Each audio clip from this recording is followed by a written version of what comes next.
ടോക്സിന്റെ പുതിയൊരു എപ്പിസോഡിലേക്ക് എല്ലാവർക്കും സ്വാഗതം. നമ്മുടെ ഇന്നത്തെ ടോപ്പിക് എന്ന് പറയുന്നത് സ്പെയിൻ വേഴ്സസ് ഫ്രാൻസ് മത്സരത്തിന്റെ അനാലിസിസ് ആണ്. അപ്പൊ വീഡിയോയിലേക്ക് സ്വാഗതം. ഫർസീൻ ആൻഡ് ഷാമിൽ. അപ്പോ എന്താ സ്പെയിൻ വേഴ്സസ് ഫ്രാൻസ് മത്സരത്തിൽ നമ്മൾ കണ്ടത് the next big thing, the next Messi എന്ന് പറയുന്ന ലമീൻ യമാലിന്റെ വണ്ടർഫുൾ ഗോളോട് കൂടിയുള്ള ഒരു അമേസിംഗ് പെർഫോമൻസ് ആയിരുന്നു. അപ്പോ എന്താണ് യമാലിന്റെ ഫ്യൂച്ചറും യമാലിന്റെ ഇതുവരെയുള്ള കളികളും യൂറോയിലെ പെർഫോമൻസ് ഒക്കെ എങ്ങനെയാണ്? നെക്സ്റ്റ് മെസ്സി എന്ന് ഞാൻ പറയില്ല, ലമീൻ യമാൽ അതിനെ അങ്ങനെ തന്നെ ആയിരിക്കും ഉണ്ടാവുക.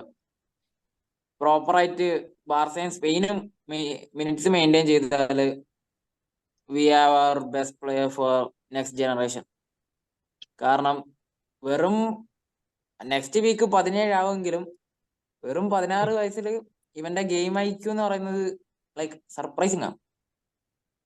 കൊല്ലം 10 ആവാനായി ഒരു പ്ലെയർ ഉണ്ട്, ഫ്രഞ്ച് സ്ക്വാഡിൽ റൈറ്റ് വിങ്ങർ ആയിട്ട്. ഇപ്പോഴും അങ്ങോട്ടും ഇങ്ങോട്ടും ഫേക്ക് ഇട്ടിട്ട് ചക്ക വീണ പോലെ ക്രോസ് ഇടാനല്ലാണ്ട് ആളെ ഗെയിം ഐക്യൊന്നും നമ്മൾ കണ്ടിട്ടില്ല. ഒരു ഇന്റലിജന്റ് മൂവ് എന്ന് പറയുന്ന സംഭവം ഒന്നും ഡെമ്പലേന്റെ കയ്യിൽ നിന്ന് നമ്മളാരും കണ്ടിട്ടില്ല. ബട്ട് ഈ പയ്യനെ വെച്ച് നോക്കുകയാണെങ്കിൽ ആ സ്പെയിൻ വേഴ്സസ് ഫ്രാൻസ് കളിയിൽ ഇവന്റെ ഇൻവോൾവ്മെന്റ്, ഇവൻ ആ റൈറ്റ് വിങ്ങിൽ വന്നാല് ഫ്രഞ്ച് പ്ലേയേഴ്സിന് ഒരു ഫിയർ ഫാക്ടർ പോലെയായിരുന്നു. ഇവനെ സറൗണ്ട് ചെയ്യാൻ നോക്കും as quick as they can, but still fail ചെയ്തിട്ടുണ്ട് അതില്. ആൻഡ് ദാറ്റ് ഗോൾ, അതുവരെ കളി പിന്നെ ഫ്രാൻസിന്റെ കയ്യിൽ തന്നെയാണെന്ന് വിചാരിച്ച് നിൽക്കുന്ന ഒരു പോയിന്റിലാണ് ആ ഒരു സ്ട്രൈക്ക്. അതിൽ അവന്റെ ടെക്നിക്ക്, അവൻ തന്നെ കൊലോ മൊനാനിയുടെ കയ്യിൽ നിന്ന് ഒരു ഗോള് വീഴുകയാണ്. ഫ്രാൻസ് ഒട്ടും സ്പെയിൻ ഒട്ടും പ്രതീക്ഷിക്കാതെ വന്ന ആ ഗോളിനെ ഒട്ടും ഭയക്കാതെ സ്പെയിനിന്റെ ഒരു പ്രതിരോധ ഗോളായിരുന്നു ലമീൻ യമാലിന്റെ ആ വണ്ടർഫുൾ ഗോൾ. അപ്പൊ ഫർസീൻ, മിഡ്ഫീൽഡ് ബാറ്റിലേക്ക് വന്നാൽ Fabian Ruiz, Rodri and Dani Olmo നമുക്ക് പെഡ്രിക്ക് ഇഞ്ചുറി ആയതോടുകൂടി, താങ്ക്സ് ടു ടോണി ക്രൂസ്, പെഡ്രിക്ക് ഇഞ്ചുറി ആയതോടുകൂടി സ്റ്റെപ്പ് അപ്പ് ചെയ്യേണ്ടി വന്ന ഡാനി ഓൾമോ ഇപ്പോ one of the best trio ആയിട്ട് മാറിയിരിക്കുകയാണ്. മിഡ്ഫീൽഡ് ബാറ്റിലേക്ക് നോക്കിയ ഫ്രാൻസിനെ തീർത്തും ഔട്ട് ക്ലാസ് ചെയ്യുന്ന ഒരു പെർഫോമൻസ് ആയിരുന്നില്ലേ സ്പെയിനിൽ? തീർച്ചയായും. പിന്നെ പെഡ്രി ഇഞ്ചേർഡ് ആയി കാണുമ്പോൾ ഒരു അൺഫോർച്ചുനേറ്റ് ഇവന്റ് ആണെങ്കിൽ, പക്ഷെ അതൊരു ബ്ലെസ്സിങ് ഡിസ്കൈസ് ആണ് ആയിരിക്കും സ്പെയിനിന്. കാരണം ഓൾമോ എന്ന് പറഞ്ഞ കുറെ കാര്യം ഓഫർ ചെയ്യുന്ന പ്ലെയർ ആണ്. പെഡ്രിയേക്കാളല്ല, പെഡ്രി സെൻട്രൽ മിഡ്ഫീൽഡർ ആണ്. പുള്ളി ഒരു നമ്പർ 10 ഫ്ലെക്സിബിൾ വിങ്ങർ ആണ്. പുള്ളി ഒരേ സമയം വിങ്ങിലുണ്ടാവും, മിഡ്ഫീൽഡിലുണ്ടാവും, സ്ട്രൈക്കർ പൊസിഷനിലുണ്ടാവും, എവിടെ വേണമെങ്കിൽ പുള്ളി പ്രതീക്ഷിക്കാം. അതുകൊണ്ട് ഓൾമോയുടെ ആ ഗോളി വണ്ടർഫുൾ ഫ്ലിക്ക്, പണ്ടത്തെ ബെർക്കാമിന്റെ ഫ്ലിക്ക് ഒക്കെ ഓർമ്മ വന്നു ആ സാധനം ഇട്ടിട്ടാണ്. അപ്പൊ പുള്ളി ഡൈനാമിക് പ്ലെയർ ആണ്. കാരണം എക്സ്പെക്ട് ചെയ്യാത്ത സാധനമാണ് അത്. ബോക്സിനുള്ളിൽ നിന്നായിരുന്നു പറഞ്ഞത് ബെസ്റ്റ് ടൂർണമെന്റിലെ ബെസ്റ്റ് ഡിഫൻഡർ സാലിബാന് മുമ്പെന്നാണ് സാധനം ഇട്ടത് ചെക്കൻ. അപ്പൊ എന്താ പറയുന്നത്, അൺസ്റ്റോപ്പബിൾ ആണ്. യമാലിന്റെ കാര്യം പറയുമ്പോൾ എല്ലാവരും മറന്നു പോകുന്ന പ്ലെയർ ആണ് ഡാനി ഓൾമോ. ഇപ്പോ ഓൾമോ വന്നതാണ് എത്ര 3 ഗോളും 2 അസിസ്റ്റോ മറ്റായി. പ്ലെയർ ഓഫ് ദ ടൂർണമെന്റ് ആവാനുള്ള സ്ട്രോങ് കണ്ടന്റർ കൂടിയാണ്. പക്ഷെ എന്റെ പ്ലെയർ ഓഫ് ദ ടൂർണമെന്റിൽ ഈ ടൂർണമെന്റിൽ ബൈ ഫാർ ഫാബിയൻ റൂയിസ് ആണ്. ഒരു ഒറ്റ കളി 1 മിനിറ്റ് പോലും പുള്ളി ഇൻകൺസിസ്റ്റന്റ് കളിച്ചിട്ടാ. അത്ര കൺസിസ്റ്റൻസിയോടെ കളിച്ച, അത്ര പുള്ളി 100% കളിച്ച ഒരു best box to box midfielder epitome example ആണ് ഫാബിയൻ റൂയിസ്. എനിക്ക് തോന്നുന്നു മറ്റേ ഇനിയസ്റ്റയുടെ ആ വേൾഡ് കപ്പിലെ ഒരു പെർഫോമൻസ് ഇല്ലേ, കൺസിസ്റ്റന്റ് ആയിട്ട് അറ്റാക്കിലും ഡിഫൻസിലും ബോൾ പൊസിഷനിലൊക്കെ ഒന്നടങ്കം കോൺട്രിബ്യൂട്ട് ചെയ്യണ ആ ഒരു ലെവൽ കളിയാണ് ഇപ്പോൾ ഫാബിയാൻ റൂയിസ് കളിച്ചുകൊണ്ടിരിക്കുന്നത്. ആ ഒരു റിസംബ്ലൻസ് ഉണ്ട്. കാരണം എല്ലാ സ്പെയിന്റെ എല്ലാ മൂവിലും പുള്ളി ഇൻവോൾവ് ആണ് പറഞ്ഞ. പിന്നെ അപ്പോ ഈ നമുക്ക് തോന്നുന്ന എല്ലാ ഗോളിലും പുള്ളിയുടെ ഇൻവോൾവ്മെന്റ് ഉണ്ട്. പിന്നെ ഈ റോഡ്രി ആയിട്ടുള്ള പാർട്ട്ണർഷിപ്പ് പുള്ളിക്ക് അതെന്ത് ടെലപ്പതി എന്തെന്നറിയില്ല. രണ്ടാൾക്കാർ പാസ് അവരുടെ പൊസിഷൻസും, പിന്നെ മെയിൻ ഈ കളി ഔട്ട് സ്പെയിനിക്ക് ബാക്കിയുള്ള കളി അറ്റാക്ക് ചെയ്ത പോലെ ഈ കളി അറ്റാക്ക് ചെയ്ത പുള്ളി സ്പെയിൻ ഈ കളി മെയിൻറ്റെയിൻ ചെയ്ത കളിയുടെ എന്താ പറയുക ടെമ്പോ ആണ് പറയുന്നത്. കളി ഫ്രാൻസിന്റെ കയ്യിൽ നിന്ന് മാറ്റി വെച്ചു എന്ന് പറയാം, അല്ലാണ്ട് അവർ അറ്റാക്ക് ചെയ്തില്ല. ഫ്രാൻസിന് ഒന്നാമത് ഇത് തെലപതി ഒന്നുമല്ല, ദിസ് ഈസ് സ്പാനിഷ് ഫുട്ബോൾ. അത് കുറെ കാലമായിട്ട് മിസ്സായ സംഭവമാണ്. ആ സെൻസ് ഉണ്ടായിരുന്നില്ല കുറെ കാലത്ത്. കുറെ നല്ല മാനേജേഴ്സ് വന്നിരുന്നെങ്കിലും എൻട്രിക്ക് വന്നു, അതിനിടയിൽ കുറെ നല്ല മാച്ചസ് വന്നു, പക്ഷെ ആ ഒരു സംഭവം കിട്ടിയില്ല. പക്ഷെ ഇപ്പൊ അത് കിട്ടി, മിഡ്ഫീൽഡ് ഗുഡ് മിഡ്ഫീൽഡ് കോമ്പിനേഷൻ ഒക്കെ കിട്ടി. ഇപ്പോ എന്താ പറയാ, ഫാബിയൻ റൂയിസും റോഡ്രിയും എന്തോ ട്രൈ ചെയ്ത് പോലും, ഫ്രാൻസ് ട്രൈ ചെയ്തില്ല. മെയിൻ അതാണ് പ്രശ്നം, ഫ്രാൻസ് ഇവരെ ഔട്ട് ക്ലാസ് ട്രൈ ചെയ്തിട്ടാ.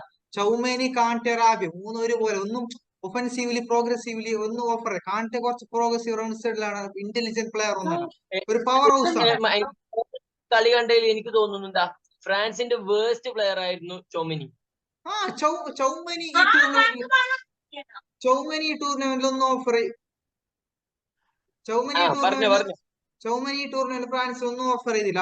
പുള്ളി ആ പൊസിഷനിൽ കുറച്ച് തേർഡ് സെന്റർ ബാക്ക് പോലെ കുറച്ച് ഹെഡേഴ്സ് ഒക്കെ ഇട്ടല്ലാണ്ട് വേറെ ഒരു പ്രോഗ്രസ്. പുള്ളി ചൗമനിയെ കൊടുക്കുന്നത് ഒരു പോഗ്ബാക്ക് റിപ്ലേസ്മെന്റ് പോലെയാണ്. പോഗ്ബാക്കിന്റെ 100% ഒരു ക്രിയേറ്റിവിറ്റി പുള്ളി ഒരു കളി ഒന്നും കണ്ടില്ല. ചൗമനി ആകെ മിഡ്ഫീൽഡ് കാണിച്ച ഒറ്റ ഒരു പ്ലെയർ കാണ്ടെ മാത്രമാണ്. ഫ്രാൻസിന് ഓപ്ഷൻസ് ഉണ്ടായി, ഫ്രാൻസിന് കാണ്ടെ, ഗ്രീസ്മാൻ, കമവിംഗ ഇറക്കിയെങ്കിൽ എത്രയോ ബെറ്റർ അറ്റാക്കിങ് നടത്തുക സ്പെയിനെതിരെ. കാരണം ചൊമനിയേക്കാളും എത്രയോ നല്ലൊരു പ്ലെയർ ആയിട്ടാണ് എനിക്ക് കാണുന്നത്.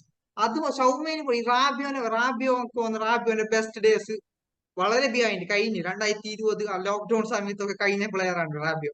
പുള്ളിയെ പിന്നെയും യൂസ് ചെയ്യുന്നു. മൂവ് ചെയ്തില്ലേ, അപ്പൊ തീർന്നു. യുവന്റസിലേക്ക് പോയ അപ്പൊ തീർന്ന പ്ലെയർ ആണ് ഈ റാബിയോ. ഈ കമവിംഗ പറയുന്ന ഈ ചാമ്പ്യൻസ് ലീഗ് പ്ലെയർ ഫൈനൽ എടുക്കോ എത്ര മാസ്റ്റർ ക്ലാസ് ഡ്രോപ്പ് ചെയ്ത പ്ലെയർ ആണ്. ഈവൻ കഴിഞ്ഞ പോർച്ചുഗലിനെതിരാകെ പോസിറ്റീവ് കമവിംഗ മാത്രമാണ്. പുള്ളിയെ ഡ്രോപ്പ് ചെയ്യേണ്ട ഒരു കാര്യം ഉണ്ടായി. പിന്നെ മാത്രല്ല അർജന്റീന ഫൈനൽ മാച്ചില് ടേണിംഗ് പോയിന്റ് ആയത്. ഈവൻ മെസ്സിയെ പോലെ കുറച്ച് സൈലന്റ് ആക്കി പുള്ളി.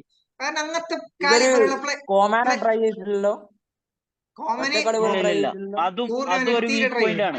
സൂപ്പർ സബാണ് കോമൻ. ആ ഫൈനലിൽ ഇവനുമാണ് ചേഞ്ച് ചെയ്തത്, ഗെയിമിന്റെ മൊമെന്റം കംപ്ലീറ്റ്. കോമനൊക്കെ സ്ക്വാഡിൽ എന്തോ പേഴ്സണൽ റീസണിൽ പോയി. പക്ഷെ കമവിംഗ പോലുള്ള കാലിബർ പ്ലെയറിന് എന്ത് ചെയ്യും? ഗ്രീസ്മാൻ മിഡ്ഫീൽഡിൽ വേൾഡ് ക്ലാസ്, ഓക്കെ ഫോം ഔട്ടാണ്, പക്ഷെ പുള്ളിയുടെ ഒരു മിനിമം സ്റ്റാൻഡേർഡ് ക്ലാസ് വെച്ചാൽ ഇവരൊക്കെ സ്വപ്നം കാണുന്ന ഒരു ലെവലാണ് ചൗമേനി, റാബിയോ ഒക്കെ. അപ്പൊ ഗ്രീസ്മാനൊക്കെ ബെഞ്ചിന്റെ ആവശ്യം. പുള്ളി ഒന്നെങ്കിൽ ഗ്രീസ്മാൻ അല്ലെങ്കിൽ ഡെംബലെ. അതുപോലെ ഡെംബലെ ഗ്രീസ്മാൻ കോഎക്സിസ്റ്റ് കളിക്കേണ്ട രണ്ട് പ്ലേയേഴ്സ് ആണ്.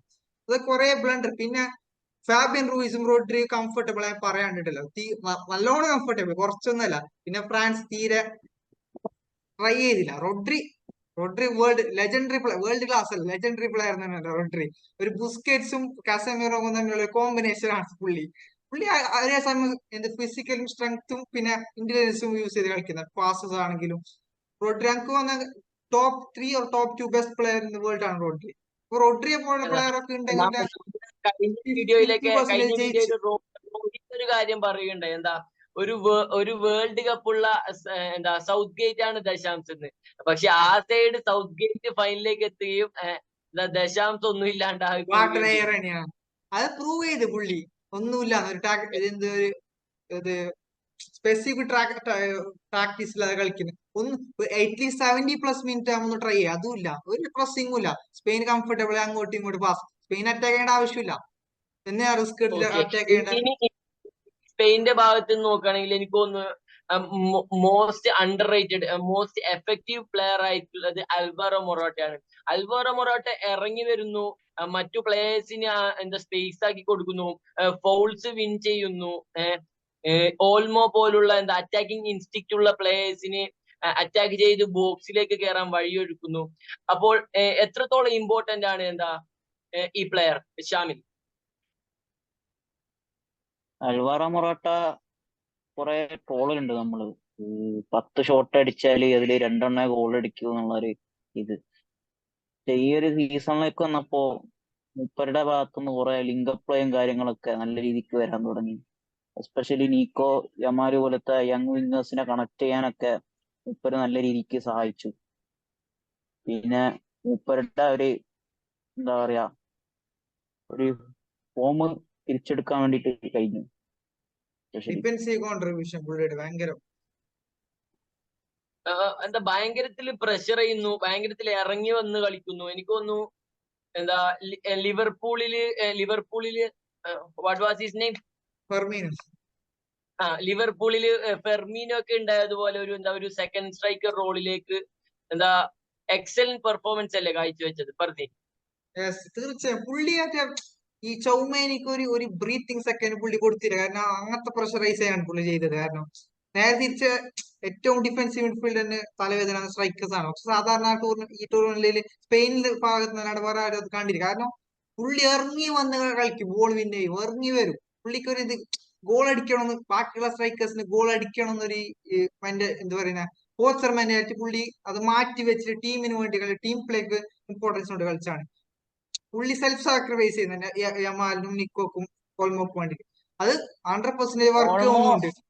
ഓൾമോന്റെ ബെസ്റ്റ് കിട്ടാൻ കാരണം അൽവാറോ മൊറാട്ടയാണ്. മൊറാട്ട പിന്നെ മിഡ്ഫീൽഡില് ഓൾമോ വേണ്ട സമയത്ത് മൊറാട്ടയാണ് കവർ ചെയ്യുന്നത് ഏരിയ മൊത്തം. ഫാബിയൻ റൂയിസിന് ഇന്നലെ ബോക്സ് ടു ബോക്സിനെക്കാട്ടും ഒരു ക്രിയേറ്റർ റോളും കൂടെ ഇന്നലെ കിട്ടി. അത് കാരണം സ്പെയിൻ ആക്ച്വലി ഓൾമോ വരുമ്പോ ഒരു 4-4-2 സെറ്റപ്പ് പോലെ കളിക്കും. ഈ ഉപ്പമക്കാനെ കഴിഞ്ഞ കളിയിൽ ഉപ്പമക്കാനോട് കാര്യം പറഞ്ഞപ്പോഴാണ് ഇബ്രാഹിം കൊനാറ്റെ ലിവർപൂളിന്റെ ഒരവസരം പോലും ചങ്ങായിക്ക് കൊടുത്തിട്ടില്ല. എപ്പോഴും ഇവനെ വെച്ച് തന്നെ കളിപ്പിച്ചുകൊണ്ടിരിക്കുകയായിരുന്നു. ഉപ്പമക്കാന് അന്ന് പറഞ്ഞാൽ വൾനറബിൾ ആണ്. പുള്ളി കുറെ ഫ്ലോസ് ഉണ്ട്. ആ ഫ്ലോസ് കറക്റ്റ് ഡെവലപ്മെന്റ് യൂസ് ചെയ്യാൻ പറ്റി. കാരണം മൊറാട്ട വെച്ചിട്ട് പുള്ളിയെ തീരെ വൾനറബിൾ ആക്കി. എത്ര എന്താ പറയുക, കുറെ ഔട്ട് ഓഫ് പൊസിഷൻ. കാരണം ക്ലിപ്പ് ചെയ്ത് കൊണ്ടുവരും മൊറാട്ട ഉപ്പമക്കാനാണ്. അപ്പൊ ആ സൈഡിൽ എത്ര അറ്റാക്കിംഗ് ഓപ്ഷൻസും അറ്റാക്കിംഗ് എന്തോ സ്പേസസും ക്രിയേറ്റ് ചെയ്യാൻ. അത് അണ്ടർസ്റ്റാൻഡബിൾ. സാലിബാക്കാണെങ്കിൽ സ്പെസിഫിക് വീക്ക്നെസ് ഇല്ലാത്ത പ്ലെയർ ആണ്. ഉപ്പമക്കാനെ അങ്ങനെയല്ല, കുറെ വീക്ക്നെസ് ഉള്ള പ്ലെയർ ആണ്. ടോപ്പ് പ്ലെയർ തന്നെയാണ്. പക്ഷെ എന്താ പറയുന്നത്, സെന്റർ ബാക്ക് ഇങ്ങനത്തെ ടോപ്പ് ക്രൂഷ്യൽ കളിയിൽ കുറെ വീക്ക്നെസ് ഉള്ള പ്ലെയർ ആണ് ഉപ്പമക്കാൻ. അതെല്ലാം മൊറാട്ടക്ക് നല്ല രീതിയിൽ യൂട്ടിലൈസ് ചെയ്യാൻ പറ്റും. പക്ഷെ മൊറാട്ടനെ മാറ്റി ഓയർസബാലിനെ മുമ്പേ ഇറക്കുന്നവര് അതാണ് ആകെ സ്പെയിനോട് വിയോജിപ്പുള്ളതാണ്. മൊറാട്ടക്കാരന് അത്ര എന്ത് പറയുന്ന സ്റ്റാമിനോ എന്ത് പറയുന്ന ട്രെയിൻ ആകുന്ന പ്ലെയർ അല്ല. പുള്ളി ലാസ്റ്റ് വരെ പാഞ്ഞ് ഓടിക്കൊണ്ട് സബ്സ്റ്റിറ്റ്യൂഷൻ ആവശ്യമില്ല സബ്സ്റ്റിറ്റ്യൂഷൻ ആണ് ഓയർസബാലിനെ ഇൻട്രൊഡ്യൂസ് ചെയ്തത്. മൊറാട്ട ടോപ്പ് ഫൈനലിൽ ആരെങ്കിലും വേണ്ട മര്യാദയ്ക്ക് കളിക്കാൻ. ഇപ്പോൾ ഓൾറെഡി ഇഞ്ചേർഡ് ആയിരുന്നു നോക്കണല്ലോ. പുള്ളി മറ്റേ ടാക്കിൾ ഇഞ്ചേർഡ് എടുക്കുന്നല്ലേ. പുള്ളിയുടെ റോള് അതിനാണ് ഇഷ്ടമില്ല സീൻ. ഓക്കെ, ഇനി നമ്മൾ മറ്റൊരു പ്ലെയറിനെ ഹൈലൈറ്റ് ചെയ്യുന്നത് എന്ന് വെച്ചാൽ ഐമറിക് ലപ്പോർട്ടയാണ്. അപ്പോ ഫ്രാൻസിൽ തീരെ ചാൻസ് കിട്ടാതെ ആയി പോയ ഒരു വേൾഡ് ക്ലാസ് ഡിഫൻഡർ ആയി മാറിയ സ്പെയിൻ വേഴ്സസ് ഫ്രാൻസ് മത്സരം നടന്നപ്പോ ഏറ്റവും ക്രൂഷ്യലായിട്ട് ഡിഫെൻഡ് ചെയ്ത ഒരു പ്ലെയർ ആണ് ഐമറിക് ലപ്പോർട്ടെ. അപ്പൊ ലപ്പോർട്ടയുടെ ബൈഫാർ യൂറോ എങ്ങനെയാണ് പറഞ്ഞത്? ലപ്പോർട്ടെ ബൈഫാർ ടീം ഓഫ് ദി ടൂർണമെന്റിൽ വരുന്ന പ്ലെയർ ആണ്. കാരണം പുള്ളി എന്ന് പറയുന്ന പുള്ളിയുടെ ഭാഗത്ത് ഒരു മിസ്റ്റേക്കും കൂടി വന്നില്ലേ ഈ ടൂർണമെന്റിൽ. അപ്പുറത്ത് കളിക്കുന്ന എല്ലാ നോർമാൻഡ് ആണെങ്കിൽ നാച്ചോ ആണെങ്കിൽ കുറച്ച് ടാക്ടിക്, നാച്ചോയുടെ ഭാഗത്ത് അങ്ങനെ മിസ്റ്റേക്ക് വന്നില്ല, ചെറിയ മിസ്റ്റേക്സ് ഒക്കെ വന്നിരുന്നു. ലെനോർമാൻഡിന്റെ ഭാഗത്ത് നല്ല മിസ്റ്റേക്സ് വന്നിരുന്നു. പക്ഷെ പുള്ളിയുടെ ഭാഗത്ത് ഒരു മിസ്റ്റേക്ക് വന്നു. പുള്ളി ഇപ്പൊ സൗദി ലീഗിൽ എന്തിനു പോയി ഒരു ക്ലിയർ എന്ന് പറയുന്ന ഒരു എനിക്ക് തോന്നുന്നു സൗദി ലീഗിൽ പോയതിൽ നിറമങ്ങാതെ അതാണ് ആ ക്ലാസ്, ആ ടോപ്പ് ലെവല്. കുറെ ഈവൻ റോഹിത്ത് ഈ ടൂർണമെന്റിന് മുമ്പ് റോഹിത്ത് പറഞ്ഞു ഈ ലപ്പോർട്ടിനെ എടുക്കുന്ന അത്ര എന്ന് പറയുന്ന. കാരണം സൗദി ലീഗിൽ പോയല്ല, ക്വാളിറ്റി സ്ട്രൈക്കേഴ്സിന് അത്രയൊക്കെ ഉണ്ട്. പക്ഷെ പുള്ളിയെ സിറ്റിയില് പ്രൈം ടൈം 80-90 സീസൺ എങ്ങനെയുണ്ട് അതുപോലെയാണ് കളിക്കുന്നത്. പുള്ളി ചെറിയ ഡിക്ലൈൻ കണ്ടിട്ടുണ്ടായി പ്രീമിയർ ലീഗിൽ. പക്ഷെ ആ കുക്കുറെല്ലയുടെ ആ വീക്ക്നെസ് ഒക്കെ എന്താ ലപ്പോർട്ടെ വളരെ ഈസി ആയിട്ടാണ് കവർ ചെയ്യുന്നത്. ലപ്പോർട്ട് വാൻഡേക്ക് ഒക്കെ ഇല്ലേ, വാൻഡേക്ക് സാലിബ പ്ലെയർ ആണ്. ബ്രൈറ്റണിൽ കളിച്ചൊരു വെർഷൻ എടുക്കാൻ പറ്റി. ബ്രൈറ്റണിൽ കളിച്ച കുക്കുറെ തന്നെ കാണാൻ പറ്റി. ലപ്പോർട്ടിന്റെ കേസ് പറഞ്ഞാൽ ലപ്പോർട്ടിന്റെ പാസസ്, പുള്ളിയുടെ പ്രോഗ്രസീവ് റൺസ് ഒക്കെ, പുള്ളിയുടെ ആകുന്ന ഒരു മിസ്റ്റേക്സ്. പിന്നെ റോഡ്രി പുള്ളിയായിട്ട് ഒരു എന്താ പറയുന്ന ഒരു പെർമനന്റ് മിഡ്ഫീൽഡ് ക്രിയേറ്റ് ചെയ്യും കളിക്കടന. അവർക്ക് ആ ഒരു കണക്ഷൻ ഉണ്ട്, സിറ്റിയിൽ കണക്ഷൻസ് ഉണ്ട്, ആ ഗാഡിയോള കണക്ഷൻ ഉണ്ട്. പിന്നെ ലപ്പോർട്ട് പിന്നെ നമുക്ക് തോന്നുന്ന ഗാഡിയോള ചാൻസ് കൊടുക്കാതെ ലാസ്റ്റ് ഒക്കെ തഴയേണ്ട ആവശ്യമില്ല. അക്കാഞ്ചി ടേക്ക് ഓവർ ചെയ്താണ്. കാരണം അക്കാഞ്ചിന്റെ പേസും കൂടെ ഉള്ള ഒരു ഫാക്ടർ വെച്ചിട്ട് ടേക്ക് ഓവർ ചെയ്ത്. പിന്നെ ലപ്പോർട്ട കുറെ ഇഞ്ചുറി ചെയ്യുന്നു. അതൊരു എന്താ അതൊരു ഒരു ഒരു എന്താ ഒരു വീക്ക്നെസ് ആയിട്ട് ഒരിക്കലും ഫീൽ ചെയ്തിട്ടില്ല. അത് ഞാൻ ഏറ്റവും അതെ. ലിവർപൂളില് ലപ്പോർട്ട് പോകുന്നു ഉറപ്പിച്ച സമയത്ത് ലിവർപൂളിൽ കിട്ടാൻ ഏറ്റവും ആഗ്രഹം ഉണ്ടായ പ്ലെയറാണ് ലപ്പോർട്ട്. കാരണം എന്താ പറയുന്നത്, നമുക്ക് പ്രീമിയർ ലീഗ് ഡിമാൻഡ് ചെയ്യുന്ന ഫുട്ബോൾ പുള്ളിയുടെ കയ്യിലുണ്ട്. അത്ര ഇന്റലിജന്റ്, അത്ര സ്ട്രോങ് ആണ്. ഇന്റലിജന്റ് സ്ട്രോങ് കോമ്പിനേഷൻ വളരെ റയർ ആണ് ഇപ്പൊ ഫുട്ബോളിൽ. അപ്പൊ അങ്ങനത്തെ ഒരു പ്ലെയർ ആണ്. ഇപ്പോ ബാർസ ആണെങ്കിൽ ഇവൻ ബാർസ പണ്ട് നല്ല ടാർഗറ്റ് ചെയ്ത പ്ലെയർ ആണ്, പക്ഷെ ഇപ്പൊ മിസ് ഔട്ട് ആയി. ആരും ട്രൈ ചെയ്ത്, സത്യം പറഞ്ഞ പുള്ളി ആരും ട്രൈ ചെയ്തില്ല യൂറോപ്പില്. പിന്നെ സൗദി ഒരു ഓഫർ വന്നാൽ അങ്ങോട്ട് പോയി. ലപ്പോർട്ട് ബൈ ഫാർ എനിക്ക് വന്ന സാലിബാക്കൊപ്പം ബെസ്റ്റ് ഡിഫൻഡർ ആണ് ടൂർണമെന്റിൽ. കാരണം ഇപ്പൊ സാലിബേക്കാൾ, കാരണം പുള്ളി ഫൈനൽ ജയിച്ചു വരെ എത്തി. സെമിഫൈനലിൽ. ഓക്കെ ഓക്കെ ഓക്കെ ഇനി നമ്മൾ കുക്കുറയിലേക്ക് വന്ന ഡിഫെൻസീവ്ലി അത്ര വീക്കായി പോകുമോ എന്ന് ഓരോ സ്പെയിൻ ഫാനും പേടിച്ചു പോയ ഒരു പ്ലെയർ ആയിരുന്നു കുക്കുറയ. പക്ഷെ അതൊന്നും കളിയെ ബാധിച്ചില്ല. നന്നായി റൺ ചെയ്യുകയും ഓവർലാപ്പ് റൺ ചെയ്യുകയും ക്രോസസും പാസസും ഒക്കെ ചെയ്ത് കുക്കുറയ ഗംഭീര പെർഫോമൻസ് ആണ് കാഴ്ചവെച്ചുകൊണ്ട്, ഗംഭീര അല്ലെന്ന് പറയാൻ പറ്റില്ലെങ്കിലും നല്ല സോളിഡ് പെർഫോമൻസ് ആണ് കാഴ്ചവെച്ച് പോകുന്നത്. ഷാമിൽ. അഫ്കോഴ്സ് കുക്കുറേലയുടെ ഒരു വേണമെങ്കിൽ ഒരു ഇത് പറയാം. ബ്രൈറ്റണിൽ കളിച്ച ഒരു കുക്കുറേലിനെ കറക്റ്റ് കാണാൻ പറ്റി ഇവിടെ. ഓവർലാപ്പ് ചെയ്യും, പിന്നെ ഡിഫെൻസീവിലും ഒക്കെ നല്ല രീതിക്ക് കൂട്ടുന്നൊക്കെ ചെയ്തിട്ടുണ്ട്. അപ്പോ പലപ്പോഴും എനിക്കൊക്കെ എന്താ പറയാ ഒരടി കൊടുക്കണമെന്ന് തോന്നിയ ഒരു പ്ലെയർ കൂടിയാണ്. അമ്മാരി ഇതായിരുന്നു എവിടെ വന്ന് ഇങ്ങനെ കേറി വരിക. അങ്ങനത്തെ ഒരു പെർഫോമൻസ് ആയിരുന്നു കുക്കുറേലയുടെ. കുക്കുറേലിനെ പറ്റി പറയുമ്പോ വേറൊരു പ്ലെയറിനെ കൂടി എടുത്തു പറയാനുണ്ട്, ലാനോർമാദ്.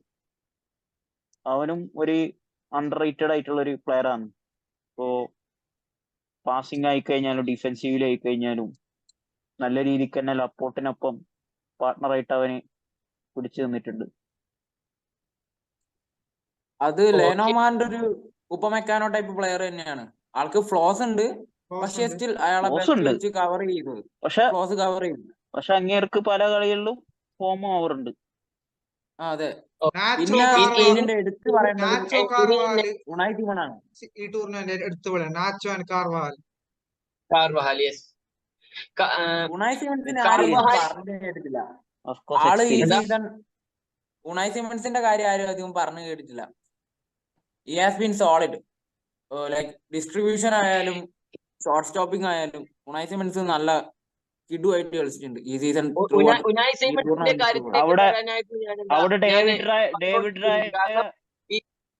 ഷാമിൽ, ഈ യൂറോയിലെ തന്നെ ഗോൾഡൻ ഗ്ലൗസ് നേടാൻ ഏറെ സാധ്യതയുള്ള പ്ലെയർ ആണ് ഉനായി സൈമൺ. ഉനായി സൈമന്റെ ബൈ ഫാർ പെർഫോമൻസ് എടുത്ത് നോക്കിയാൽ കംപ്ലീറ്റ്ലി സോളിഡ്. വലിയ ഒന്നോ രണ്ടോ ചെറിയ ഡിസ്ട്രിബ്യൂഷനിലുള്ള മിസ്റ്റേക്സ് നോക്കി അതും പെട്ടെന്ന് തന്നെ കവർ അപ്പ് ചെയ്യുകയായിരുന്നു ഉണ്ടായിരുന്നത്. യെസ്. അപ്പോ ഉനായി സൈമൺ ആയിരിക്കില്ലേ ഗോൾഡൻ ഗ്ലൗ? ഷാമിൽ, എത്തിനോടായിരുന്നു ചോദിക്കാതിരുന്നേ. പറഞ്ഞോ. ഉനായി സൈമണ് ഈ ഒരു അവിടെ ഡേവിഡ് റായ ഉള്ളപ്പോഴാണ് ഉനായി സൈമണിനെ കളിപ്പിക്കുന്നുള്ളത്. ഇപ്പോ ഉനായി സൈമണ് ലാലിഗയിലൊക്കെ കുറെ ക്ലീൻ ഷീറ്റുകളൊക്കെ നേടിയിട്ടുള്ള ഒരു ഗോൾ കീപ്പറാണ്. അതുപോലെ തന്നെ പെനാൽറ്റിയിലൊക്കെ മൂപ്പരുടെ ഒരു അതെ അതുപോലെ തന്നെ പെനാൽറ്റിയിലൊക്കെ മൂപ്പർക്കൊരു ഇതുണ്ട്, അഡ്വാൻറ്റേജ് ഉണ്ട്, അപ്പർ ഹാൻഡ് ഉണ്ട്. പിന്നെ അതുതന്നെ ക്ലീൻ ഷീറ്റ് ഗോൾഡൻ ഗ്ലൂ നേടുമെന്ന് വെച്ചാല്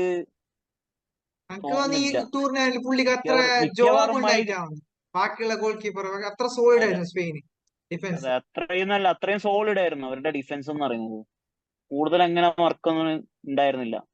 കുറച്ച് ക്രൂഷ്യൽ സേവുകളൊക്കെ ചെയ്തിട്ടുണ്ട്. പക്ഷെ ഭയങ്കര കൂളായിരുന്നു പ്രശ്ന ടൈമിന്. ഇപ്പൊ ഓപ്പോസിറ്റ് പ്രസ് ചെയ്യുമ്പോ പുള്ളിക്ക് ഒരു എന്താ പറയുന്ന ഒരു കൂസലില്ലാതെ പുള്ളി സൈഡ് പാസ്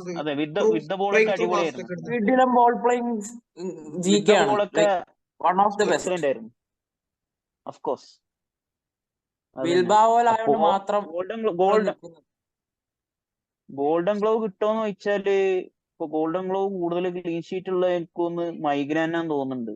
പിന്നെ ഫൈനലില് ക്ലീൻ ഷീറ്റ് നേടുകയാണെങ്കിൽ ചിലപ്പോ കിട്ടാൻ ചാൻസ്. ഓക്കെ, അപ്പോ ഇനി ഫ്രാൻസിന്റെ കാര്യത്തിലേക്ക് വന്ന എംബാപ്പയുടെ ഭാഗത്ത് നിന്ന് ഒരു മേജർ ടൂർണമെന്റിൽ ഏറ്റവും മോശം കളിയാണ് എംബാപ്പ കാഴ്ചവെച്ചത്. അപ്പോൾ ഫ്രാൻസിന്റെ കളി എങ്ങനെയുണ്ടായിരുന്നു? ഫ്രാൻസ് ഈ മാച്ച് തുടങ്ങിയ ടൈമിൽ നമ്മൾ വിചാരിച്ചു അവർ ത്രൂ ഔട്ട് ഈ ഒരു ഇന്റൻസിറ്റി കീപ്പ് ചെയ്ത് ഈ ഒരു മൊമെന്റം കീപ്പ് ചെയ്ത് കളിക്കുന്നു. പക്ഷെ സ്റ്റിൽ അവരൊരു എന്താ കമ്പാരിറ്റീവ്ലി അവരെ പ്രീവിയസ് മാച്ചസ് ഒക്കെ നോക്കുകയാണെങ്കിൽ ബെറ്റർ ആയിട്ടുണ്ട്. ബട്ട് ഫോർ ദെയർ സ്റ്റാൻഡേർഡ്സ് ഇത് സ്റ്റിൽ ലോ ആണ്. ഈ ഒരു മാച്ച് സ്റ്റിൽ ലോ ആണ്. പക്ഷെ എന്നാൽ കൂടെ ഗ്രീസ്മാനെ സബ് ചെയ്തതിനു ശേഷം അവർക്ക് പിന്നെയും ചാൻസസ് ക്രിയേറ്റ് ചെയ്യാൻ പറ്റിയിട്ടുണ്ട്. അതിൽ ബിഗ് ചാൻസസ് മിസ് ചെയ്തത് എംബാപ്പയും തിയോ ഹെർണാണ്ടസും കൂടിയാണ്. അവർക്കൊരു നല്ല സ്കോറിംഗ് ഓപ്പർച്യൂണിറ്റിയാണ് കിട്ടിയിട്ടുണ്ടായിന്. ബട്ട് രണ്ടാളും മിസ് ചെയ്ത്. മാർക്കറ്റിലേക്ക് കൂടി അടിച്ചു. എംബാപ്പെ മിസ് ചെയ്താണ് ഏറ്റവും കൂടുതൽ ഒരു സർപ്രൈസ് ആയത്. കാരണം എംബാപ്പന്റെ one of the best positions ആണ് ആ ഒരു ഏരിയ, പിച്ചിൽ ആ ഒരു ഏരിയ. അവനെ അധികം സ്കോർ ചെയ്യുന്ന അവിടെ നിന്ന് തന്നെയാണ്. പിന്നെ ഇന്നലെ മാച്ചിന്റെ തുടക്കത്തിൽ അവൻ മാസ്കൂരി വന്ന എംബാപ്പെ അതെ, എന്ന് വേണമെങ്കിൽ പറയാം. പുള്ളി കുറച്ചുകൂടി മാസ്കൂരി കംഫർട്ടബിൾ വന്ന ആയി. എംബാപ്പന്റെ ഇമ്പാക്ട് ഉണ്ടായിട്ടുണ്ട്. പക്ഷെ സ്റ്റിൽ നോട്ട് ഹിസ് ബെസ്റ്റ്. വർക്കോളാണ് എടുത്ത് വർക്കോള വന്നിട്ടാണ് കുറച്ചും കൂടി ലെഫ്റ്റ് സൈഡ് കുറച്ച് മത്സരം ബർക്കോള വന്നപ്പോ കുറെ സ്പെയിനും ഫാൻസുകാർ വിറക്കുന്നത് എനിക്ക് കണ്ടായിരുന്നു. നാച്ചോ കാരണം ഒന്നാമത് അത് നാച്ചോ റൈറ്റ് നവാസിന് ഇഞ്ചോർഡ് ആയിട്ട് നാച്ചോ റൈറ്റ് ബാക്ക് പിന്നെ പുള്ളി കംപ്ലീറ്റ് ലോസ് ആയി. വർക്കോള പോലെ ബേസി പ്ലെയറിനെ പിടിക്കാൻ പറ്റൂല. എന്താ നാച്ചോ അന്നേരം ഫുള്ള് ബർക്കോളക്ക് കുറെ റഫായി, നെഗറ്റീവ് പിന്നെ സൈഡ് ബോൾ ലൂസ് കാര്യങ്ങളൊക്കെ ചെയ്യാൻ ഉണ്ട്. തുടങ്ങി. നാച്ചോ റൈറ്റ് ബാക്കിൽ തീരെ കംഫർട്ടബിൾ ആയിട്ടില്ല അന്നേരം കളിച്ചപ്പോ. ബട്ട് അത് നല്ലൊരു തീരുമാനമായിരുന്നു. കാരണം ആള് ചത്ത് എന്ന് വെച്ചാ ഇത് നവാസ് ചത്ത്, ആ ഒരു മാച്ച് ചത്ത്, കംപ്ലീറ്റ് ചത്ത്, ഡ്രെയിൻഡ് ആയി. എംബാപ്പേനെ വയ്യാലെ ഓടി ഓടി ഓടി ഓടി ഡ്രെയിൻഡ് ആയി. പിന്നെ ക്രൂഷ്യൽ ഫൗൾസ് പിന്നെ ഓപ്പണൻസിന് ഗിവ് അവേ ചെയ്യുന്നുണ്ടായിരുന്നു. മേ ബി ഒരു 10 മാനിൽ പോകുന്ന ഒരു ചാൻസ് നോക്കിയിട്ടാണ് നാച്ചോ പണ്ട് ഓൾറെഡി അവനെ സബ് ചെയ്തത്. 2017-18 കാലഘട്ടത്തിൽ മാഡ്രിഡിനോട് റൈറ്റ് ബാക്ക് ഫീൽ ചെയ്ത പ്ലെയർ ആണ്. പുള്ളിക്ക് അറിയാത്ത പൊസിഷൻ അല്ല, പക്ഷെ ആ പണ്ടത്തെ പേസ് ഒക്കെ ഇല്ല. അതാണ് പ്രശ്നം. അതെ. പിന്നെ ബാർക്കോളന്റെ കേസ് പറയുകയാണെങ്കിൽ ആളൊരു എന്താ അണ്ടർ റേറ്റഡ് യങ്സ്റ്റർ ആണ്. അധികം മീഡിയ ഹൈപ്പ് ഒന്നും കിട്ടാണ്ട് ബാർസ വേഴ്സസ് PSG സെക്കൻഡ് ലെഗിൽ ക്രൂഷ്യൽ ആയിരുന്നു ബാർക്കോള. ഡെംബേലെ എംബാപ്പയും പോലെ തന്നെ വളരെ ത്രെഡ്ഫുൾ ആയുള്ള പ്ലെയറാണ്. പക്ഷെ ആരും മീഡിയ ഹൈലൈറ്റ് ഒന്നും എല്ലാവർക്കും ഡൗട്ട് ചെയ്തിട്ടില്ല. ചെയ്തു. കാരണം 50 മില്യൺ ഒക്കെ കൊടുത്ത് എൻട്രിക്ക് ഒരു വീക്ക്നെസ് എന്താന്ന് വെച്ചാൽ വീക്ക്നെസ് ഉണ്ട്, മൂപ്പർ അത്ര ക്ലിനിക്കൽ അല്ല എന്നുള്ളതാണ്. ഡിസിഷൻ മേക്കിംഗ് ലാക്ക് ചെയ്യുന്നുണ്ട് പല സമയത്തും. ഡിസിഷൻ മേക്കിംഗ് ലാക്ക് ചെയ്യുന്നുണ്ട് പല സ്ഥലങ്ങളിലേക്ക്. അതിനിപ്പോ എന്താ വളരെ യങ് ആയിട്ടുള്ള ഏജ് ആണ്. ഇനി എക്സ്പീരിയൻസ് 1-2 വർഷമൊക്കെ കഴിയുമ്പോൾ ഈസിലി ഇമ്പ്രൂവ് ചെയ്യാൻ പറ്റുന്ന ഒരു ആസ്പെക്റ്റീവ് മാത്രമാണ്. അപ്പോ ഗംഭീര പെർഫോമൻസ് കാഴ്ചവെച്ച് ഫൈനലിലേക്ക് എത്തിയ സ്പെയിനിന് കിട്ടാൻ പോകുന്നത് ഇംഗ്ലണ്ടിനെയാണ്. അപ്പൊ ഇംഗ്ലണ്ടിനെതിരെയും നല്ലൊരു മത്സരം നമ്മളെ പോലുള്ള ന്യൂട്രൽ ഫാൻസിനും ഇംഗ്ലണ്ട് ഫാൻസിനും സ്പെയിൻ ഫാൻസിനും ഒക്കെ ഒരുപോലെ ആസ്വദിക്കാൻ പറ്റുന്ന ഒരു നല്ലൊരു മത്സരമായിട്ട് ഇത് മാറട്ടെ എന്ന് ആശംസിച്ചുകൊണ്ട് നമുക്ക് ഈ വീഡിയോ വൈൻഡ് അപ്പ് ചെയ്യാൻ. Farseen, Shamil, thank you.